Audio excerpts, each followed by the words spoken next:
Foods that are good and foods that are not good if you have piles. It's important to avoid certain foods which can certainly aggravate the piles if you already have them, or it can bring on constipation which can lead to piles and also causes irritation in your gut. All about how piles are formed and what sort of symptoms you can expect. We need to see how we can avoid developing piles in the first place.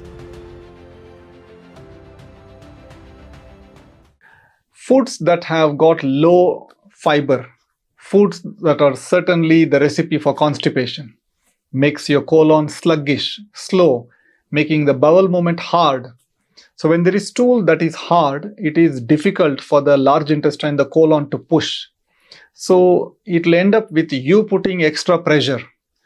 Avoid refined flour, refined grains like eating white rice, white bread, maida, pasta, pizzas, which are all made from refined flour. A lot of processed foods that have got mostly refined oil, refined sugar, and maida. So you can take any kind of bakery products, for example, biscuits, crisps, chips, various packaged foods.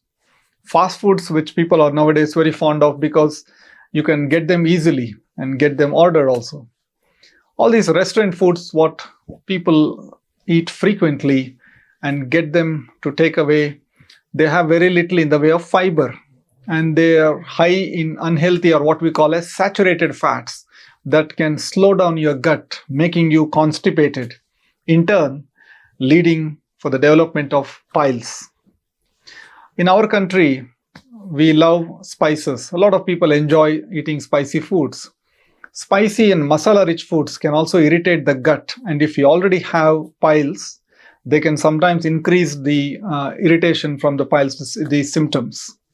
Example like hot peppers, foods that are rich in chili powder, excess amounts of hot sauces. If you are taking curries that are very spicy, or there is a lot of chilies in the dishes, these can certainly irritate the piles if you already have them.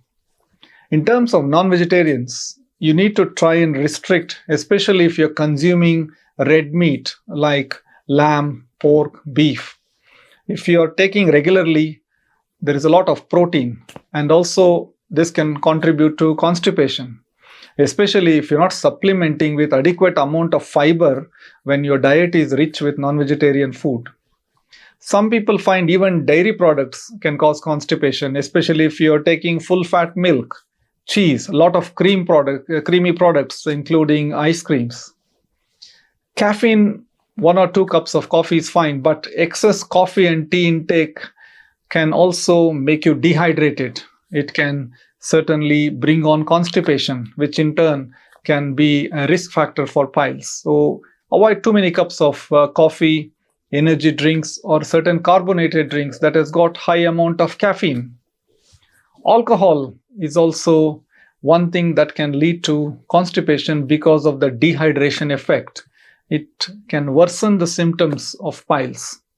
If you're having 1 or 2 drinks on the weekend and also ensuring that you are getting adequately hydrated with drinking enough water, then that's fine.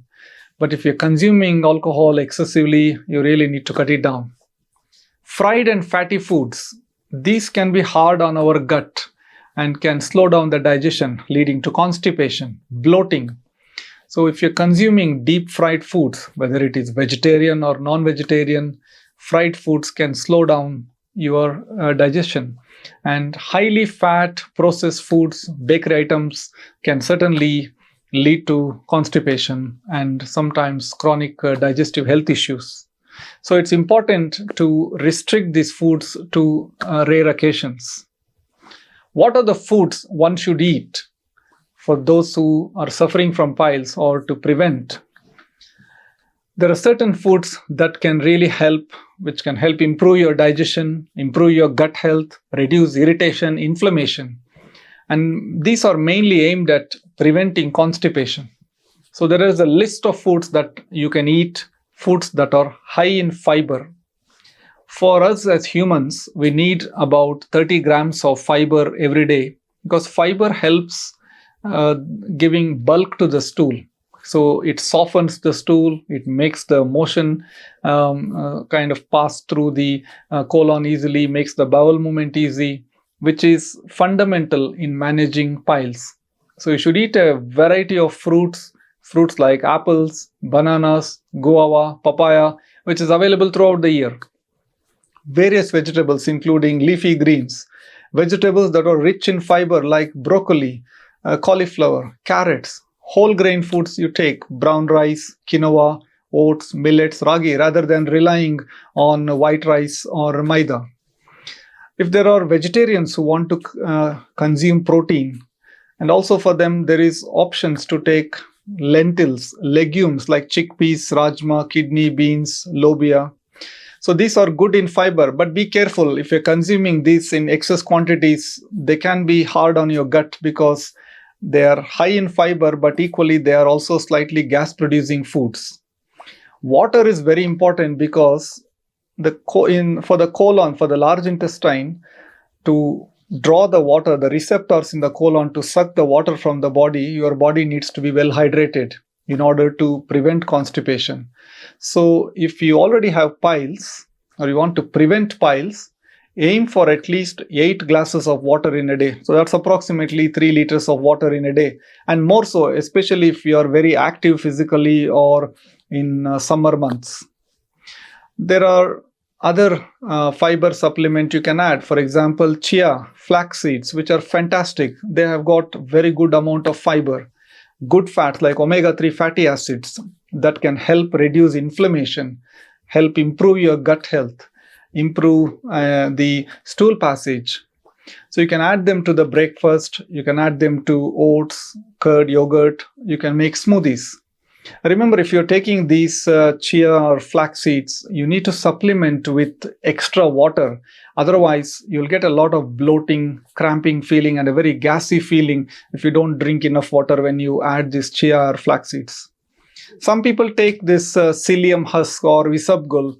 That is like it's fiber that dissolves in water. It helps bulk up the stool and ease the bowel movement. So it is something that you can certainly use if it helps you. It's important to ensure that there is regular and conscious effort to consume a wide variety of vegetables and fruits.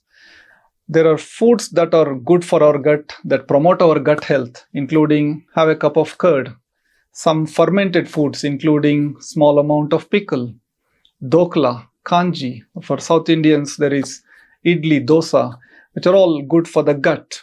So these certainly can help. And even this butternut squash, sweet potatoes, they are high in fiber, good in water content. So these are also fantastic for the gut. So there are varieties of ways one can help by food alone to prevent constipation, to help regulate your bowel movement, reduce the risk of piles developing or even getting worse and not needing any specific treatment for the piles, whether in the form of surgery or any other kind of interventions.